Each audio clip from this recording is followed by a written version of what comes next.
समादरणीय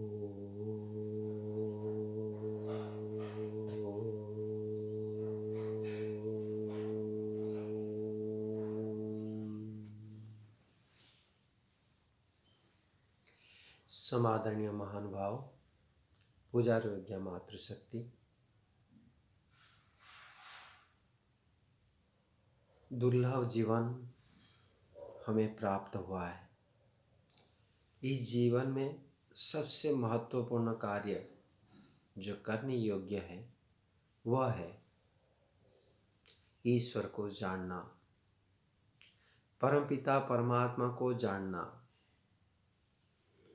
जिन्होंने हमें यह शरीर प्रदान किए हैं, मन बुद्धि इंद्रियां आदि प्रदान किए हैं। उन इंद्रियों के विषय पृथ्वी जल अग्नि वायु आकाश और इस भिन्न भिन्न प्रकार की वस्तुओं का जो निर्माण किए हुए हैं, सूर्य चंद्रमा पृथ्वी,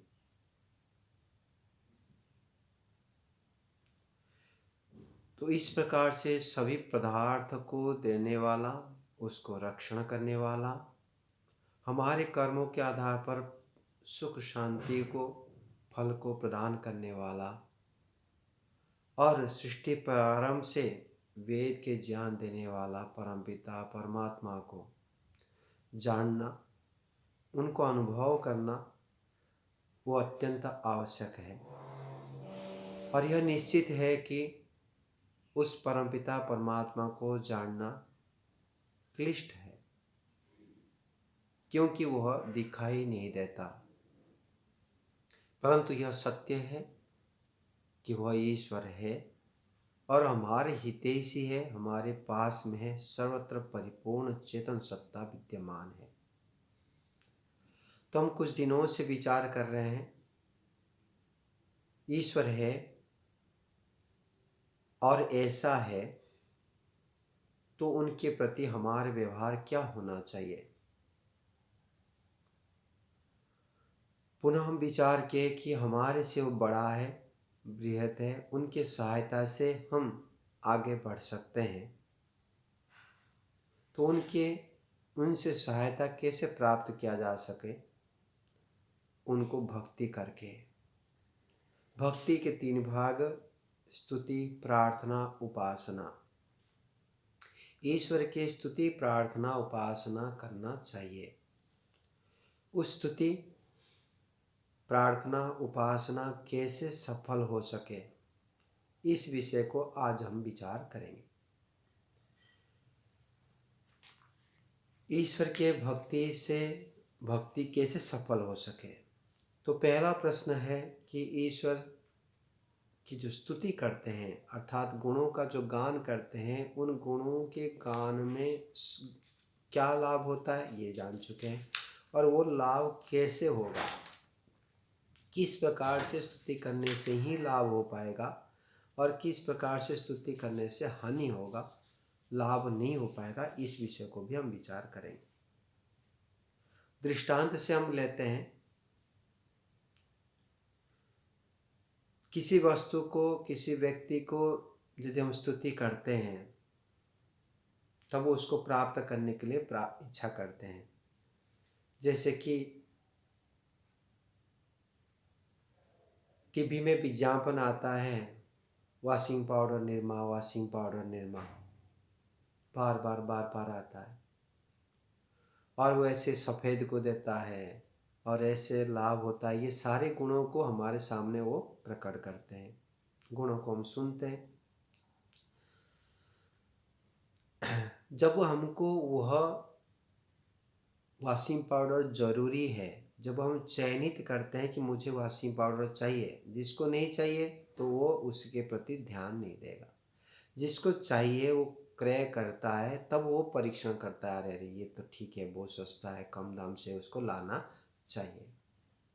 अर्थात जो वस्तु को हम स्तुति करते हैं उस वस्तुओं के अर्थ मीनिंग, उसके लाभ हानि को हम विवेचन करना अत्यंत जरूरी है, वो जानना जरूरी है। यदि हम नहीं जान पाते हैं तब उसके प्रति प्रीति नहीं हो पाएगा, उससे हम लाभ नहीं उठा सकते। उसी प्रकार से ही यदि हम परमपिता परमात्मा को स्तुति करते हैं, हे प्रभु आप न्यायकारी है, उस न्यायकारी शब्दों का अर्थ क्या है?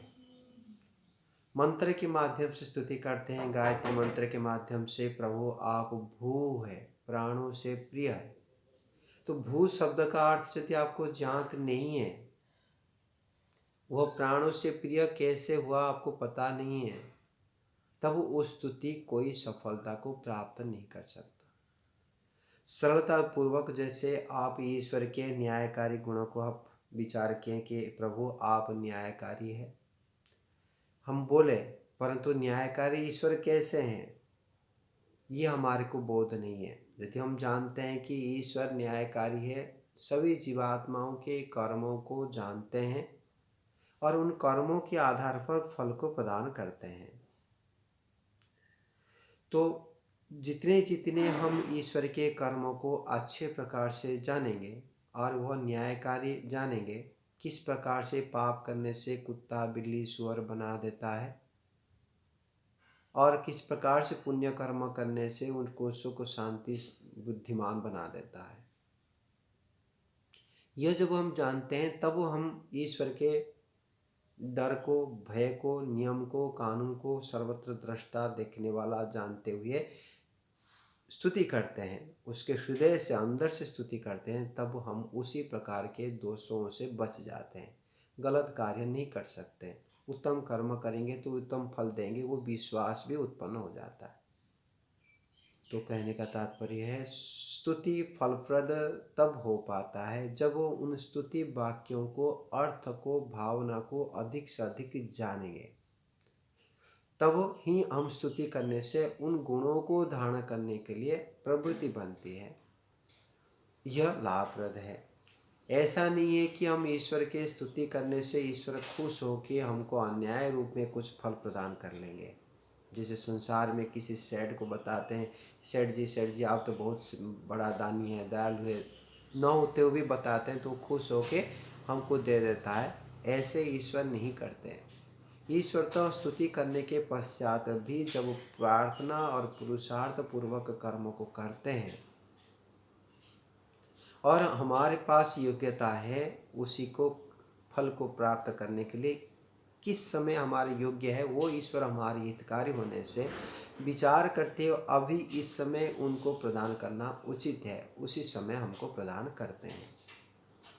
तो आपको मैं ये विनम्र निवेदन करता हूँ, जो भी ईश्वर से स्तुति करते हैं, जिस शब्दों से ईश्वर से स्तुति करते हैं, जिस शब्दों से ईश्वर से प्रार्थना करते हैं व उपासना करते हैं, इन शब्दों को अर्थ समझ लेना अत्यंत जरूरी है। यदि हमारे पास अज्ञानता है, हम अर्थ को नहीं जानते परंतु मंत्रों का उच्चारण करते हैं, समय लगाते हैं, तब आप प्रयास करें अर्थ को जानने के लिए और कम से कम यह विचार रखें कि प्रभु आप मेरे लिए सर्वोपरि है। आप इन शब्दों का अर्थ मैं नहीं जानता हूँ, लेकिन मेरी भावना को आप जानते हैं। आप सर्वोपरि है, मैं ये मानता हूँ, आप चाहे तो मेरे विकास कर लेंगे, ये मैं मानता हूँ। इतने भाव को रखना अत्यंत जरूरी है। मेरे पास में आप है, आप न्यायकारी है, मेरी आपना है, परोपकारी है, हितैषी है, न्यायकारी, जितने भी जानते हैं जिस भाव को, उस भाव को जरूर रखें। परंतु स्तुति अर्थपूर्वक ही करना चाहिए, तब ही वह फलप्रद होता है। उसी प्रकार से हम प्रार्थना में चलते हैं। प्रार्थना किस प्रकार से प्रार्थना करना चाहिए ये हमको बोध कर चुका हूँ। प्रार्थना हर समय सबके कल्याण हो, सबको सुख शांति के पथ में सभी गति करे, सभी सुख शांति में रहे, सब सत्य और न्याय के मार्ग को प्राप्त करे, इस प्रकार से प्रार्थना करना उत्तम है। सबको सद्बुद्धि दे, उस प्रकार से प्रार्थना करना अधिक अधिक उत्तम है। परंतु अपने व्यक्तिगत जीवन के लिए भी प्रार्थना किया जा सकता है। हम स्वयं सत्य और न्याय मार्ग में चले, हमारी बुद्धि उत्तम हो, हमारी शक्ति सामर्थ्य साधन उत्तम हो, जिससे हम उत्तम मार्ग में चलकर आपके अनुकूल अर्थात ईश्वर के अनुकूल अर्थात वेद के अनुकूल अर्थात धर्म के अनुकूल कार्य को हम कर सकें। इस प्रकार से अंदर से प्रार्थना किया जा सकता है। तो सबके कल्याण के साथ साथ मेरे भी कल्याण हो, मैं भी यही कि अर्थात संसार के सुखों के साथ साथ आध्यात्मिक सुखों को प्राप्त करते हुए मुक्ति सुखों को मैं प्राप्त करूं, इस प्रकार से हम प्रार्थना किया जा सकता है। परंतु अन्यायपूर्वक दूसरे की हानि हो, इस प्रकार से प्रार्थना नहीं करना चाहिए। तो किस प्रकार से प्रार्थना हमारा सफल होगा? जैसे स्तुति को हम अर्थपूर्वक करते हैं, वैसे ही प्रार्थना भी जब करते हैं वह बुद्धिपूर्वक ही होना चाहिए। और वह बुद्धिपूर्वक भी प्रार्थना आपके उत्तम कार्य की सफलता को प्राप्त करने के लिए यही प्रार्थना होना चाहिए। जहाँ दूसरे की हानि हो, कष्ट हो, उसी प्रकार से प्रार्थना ईश्वर स्वीकार नहीं करते, सामान्य व्यक्ति भी स्वीकार नहीं करते। और प्रार्थना तब सफल होता है जब वो उस प्रार्थना को बुद्धिमत्ता पूर्वक, ईमानदारता पूर्वक पूर्ण पुरुषार्थ करते हैं, तब ही उस प्रार्थना का फलप्रद होता है। परंतु आप पूर्ण पुरुषार्थ किए भी ना हो और प्रार्थना करते हैं, तब प्रार्थना का जो परिणाम मिलना चाहिए वह तो मिलेगा ही। प्रार्थना रूपी शब्दों का जो व्यवहार है, जो पुरुषार्थ, जो समय दिए हैं, उन समय का तो अर्थ मिलेगा ही। परंतु जिस अर्थ को प्राप्त करने के लिए प्रार्थना करते हैं वह अर्थ उपलब्ध नहीं हो पाएगा। इसमें जो कमी है, पुरुषार्थ की कमी है, उसमें बुद्धिमत्ता की कमी है। तो हमको पुरुषार्थ और बुद्धिमत्ता पूर्वक, ईमानदारिता से अर्थात धर्म पूर्वक यदि हम पुरुषार्थ करते हैं, तब ही हम उस फल को, जिस फल को प्राप्त करने के लिए प्रार्थना करते हैं, वह फल पूर्ण होता है, प्राप्त होता है।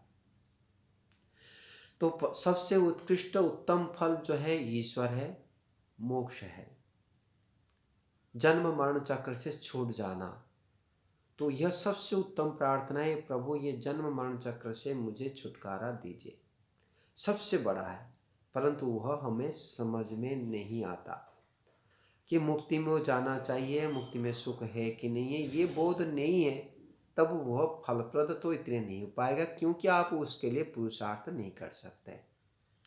परंतु जो सामने जो छोटे छोटे बाधक तत्व है आपके पास में, जिसके कारण से आप दुखी होते हैं, जिसके कारण से आप निर्णय नहीं ले पाते हैं, जिसके कारण से आप तनाव में ग्रस्त है, उन ग्रस्तित समस्याओं को आप ईश्वर के सामने रखते हैं प्रायतः, और इन समस्याओं को दूर करने के लिए प्रार्थना हम करते हैं।